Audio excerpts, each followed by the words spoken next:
Sebelumnya, Assalamualaikum warahmatullahi wabarakatuh.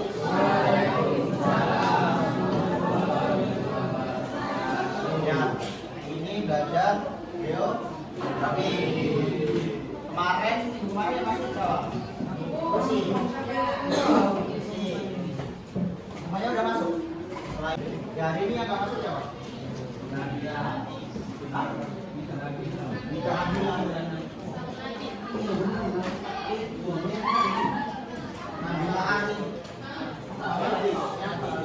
Kita belajar tentang hidrosfer. Bulan belajar apa?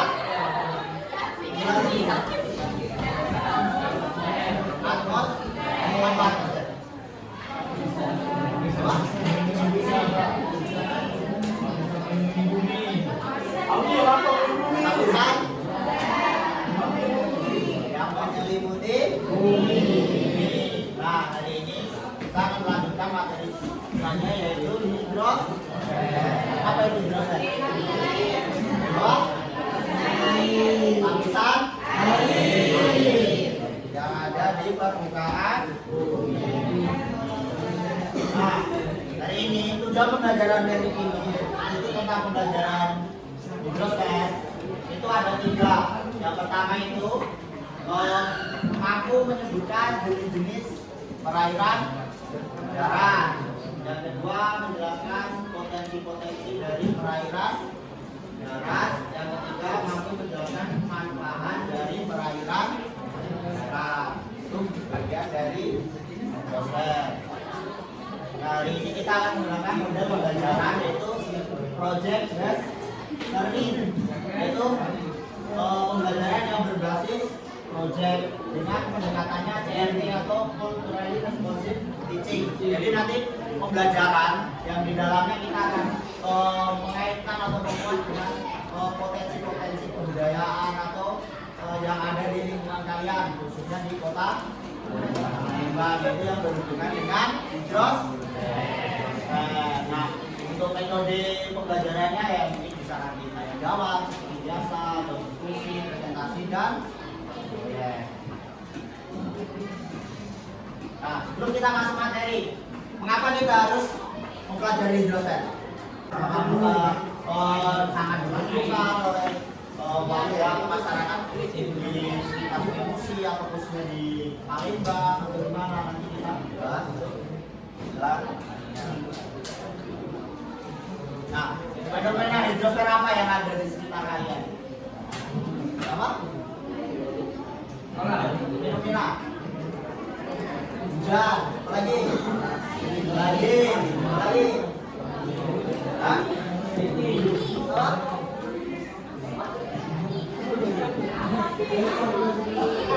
Ya, banjir, hujan, dan pokoknya yang berhubungan dengan air itu bagian dari fenomena hidrosfer yang ada di sekeliling kita. Tapi untuk cakupan lebih luasnya itu sangat besar ya. Nah, mengapa fenomena ini bisa terjadi? Padahal kita tahu Sumsel ini apa? Provinsi Sumsel ini bukan daerah kutub atau daerah apa, tapi kenapa kok bisa hujan es? Nah, kalian pernah baca nggak? Karena suhunya di atas awan, di bawah awan. Nah, ini di daerah mana? Daerah Oku Selatan. Di sana daerahnya gimana?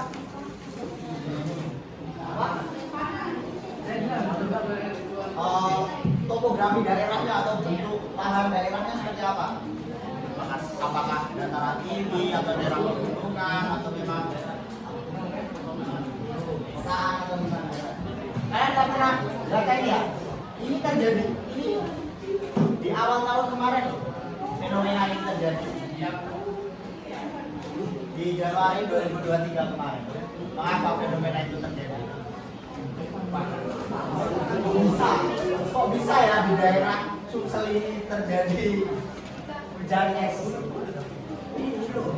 Bisa. Di Indonesia banyak. Kalau di Jawa Tengah itu di daerah Dieng, kalau kalian tahu daerah Dieng itu juga bisa terjadi. Oke, kita lanjutkan. kembali kayak kembali lagi kan. Siklus hidrologi tadi apa? Apa?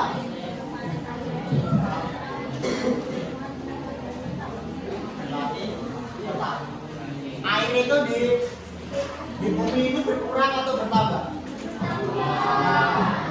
Apa? Bertambah, berkurang atau tetap? Tetap. Ya, air itu di permukaan bumi itu dia tetap, tidak berkurang, tidak bertambah. Tapi ada yang dia masih membeku dalam bentuk bongkahan es, ada yang dia masih dalam air tanah atau masih di lautan. Air itu di bumi ini, di planet bumi ini dia tidak berkurang ataupun tidak bertambah. Jadi makanya itu ada 3. Ada yang tahu apa aja siklus hidrologi itu? Ada 3 siklus. Nah, itu prosesnya, tapi jenisnya ada 3 apa saja? Tahu? Ya, siklus hidrologi itu ada 3 jenisnya. Ada siklus pendek, siklus sedang, dan siklus panjang. Ya itu. Kalau prosesnya apa aja dari siklus hidrologi? Evaporasi, terus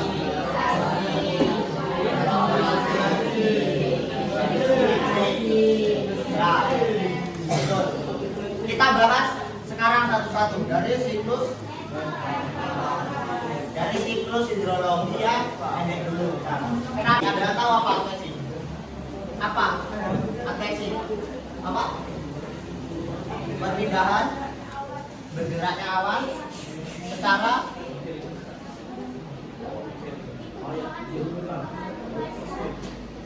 perubahan cuaca. Ya, itu yang sedang. Nah ini tadi itu siklus yang pendek. Nah, itu yang siklus yang pendek tadi kan apa? Evaporasi, dia menjadi uap air, dia akan dia prosesnya ada di laut. Nah, itu yang selanjutnya dia akan ada proses lanjutannya. Kalau kenapa dia disebut sedang? Karena dia ada proses adveksi atau perpindahan awan tadi. Dia bergerak dipengaruhi oleh angin, itu juga bisa mempengaruhi proses adveksi. Itu di situ. Nah, setelah itu ada lagi proses namanya infiltrasi. Proses meresapnya air ke dalam tanah. Itu bisa jadi nanti menjadi air tanah atau bisa menjadi aliran bawah tanah. Nah itulah sehingga air hujan itu dia akan meresap ke dalam tanah yang disebutnya dengan infiltrasi tadi. Jadi air itu dia akan masuk lagi ke dalam tanah dan dia akan masuk lagi ke lautan. Nah, itulah disebutnya siklus hidrologi sedang. Makanya itu air itu hanya berputar terus. Ya dari hujan turun ke darat pun dia akan balik lagi ke laut melalui air bawah tanah. Sungai. Dari hulu hingga ke nah itu tadi yang Pak sebut. Kenapa das atau daerah aliran sungai kalau dia masih bagus pasti air yang di bawah atau proses pengaliran itu semakin bagus. Kalau menurut kalian gas fusi itu masih bagus atau tidak? Tidak. Kenapa? Karena mengalir. Kalau mengalir dari hulu ke hilir itu masih pasti mengalir. Ya. Kalian lihat sungai itu airnya gimana? Warna airnya warna keruh. Itu kalau dimanfaatkan buat minum langsung bisa? Pasti ada proses lagi ya, ada proses lagi. Tapi kalau daerah aliran sungai yang mereka masih terjaga atau mereka masih bagus, airnya itu mereka masih jernih. Seperti di daerah Kerinci dari apa? Ya, jadi danau. Danau yang kalian tahu itu apa aja? Terus danau Bari, danau apa? Danau Ranau, danau apa lagi? Toga, danau Kerinci, danau Sintara, Semarang. Nah, tapi dari berbagai danau itu, ya ada proses terbentuknya. Proses terbentuknya apa saja? Akibat ledakan gunung berarti disebutnya danau karena dia terbentuk akibat proses vulkanik atau proses ledakan gunung api. Nah itu contohnya di mana? Hah? Apa? Ada. Sebenarnya Palembang ini tuh dia bentuk lahannya itu malah rawa. Kebanyakan itu rawa. Ya, rawa daerah Palembang ini. Makanya ketika di Palembang ini, ketika akan mungkin membangun tempat hunian atau apa, pasti banyak melakukan penimbunan rawa dulu.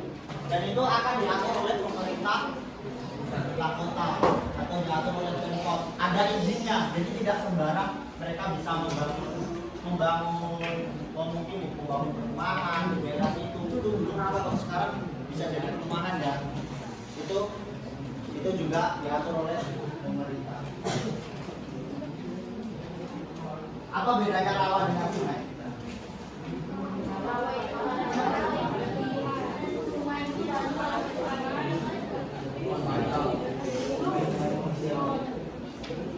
Nah, sedangkan rawa itu dia juga ada jenisnya, ada rawa air tawar, rawa air asin, rawa air maya. Kalian nanti silakan membuat bisa infografis. Ada yang tahu infografis apa? Ya. Jadi ya kalian bisa membuat gambar. Di situ bisa gambar. Kalian masukkan keterangan. Boleh kalian bikin video, boleh kalian bikin iPad atau apa sebagainya, terserah kalian menggunakan Canva. Kalian tahu Canva? Nah, pernah menggunakan kan? Nah, di situ itu website desain grafis, jadi kalian bisa berkreasi gitu. Jadi kalian silakan kalian nanti buat potensi dan manfaat perairan darat yang ada di Palembang. Nanti perairan darat apa aja? Sungai, rawa, danau.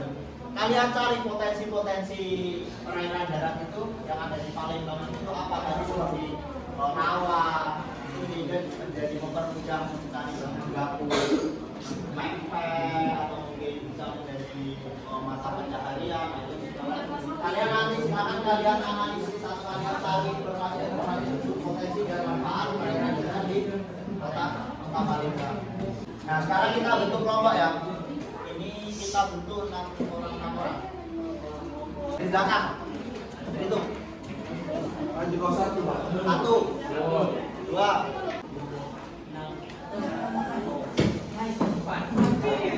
Silakan berkumpul ke kelompoknya masing-masing.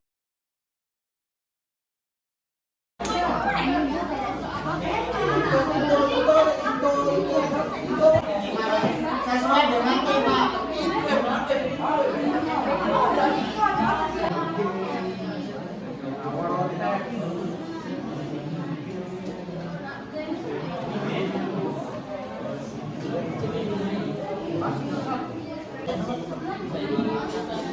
Penting kalau ada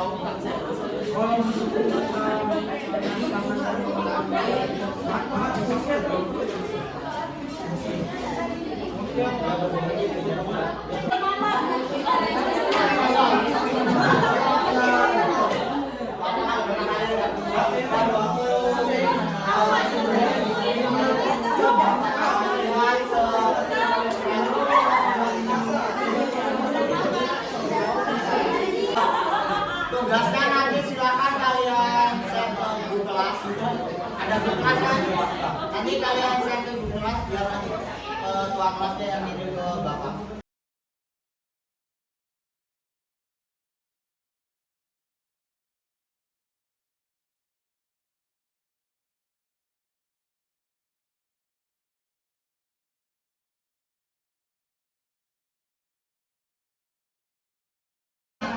hari ini ada yang mau ditanyakan nggak?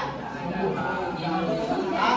Apa yang kalian dapatkan dari ini? Apa pengetahuan baru yang kalian dapatkan pada materi Inggris tadi? Mengetahui tentang parawa, air, siklus hidrologi. Nah, jadi ya hujan itu ternyata prosesnya tidak hanya air turun dari langit sampai ke tanah, ternyata masih ada proses-proses alami sehingga dia akan berputar terus menerus. Jadi ya untuk pelajaran hari ini Bapak dua minggu lagi materi selanjutnya yaitu perairan laut. Jadi silakan kalian baca pada materi perairan laut, kalian cari tahu apa itu perairan laut. Jadi untuk tugasnya nanti silakan dikirim ke kelas nanti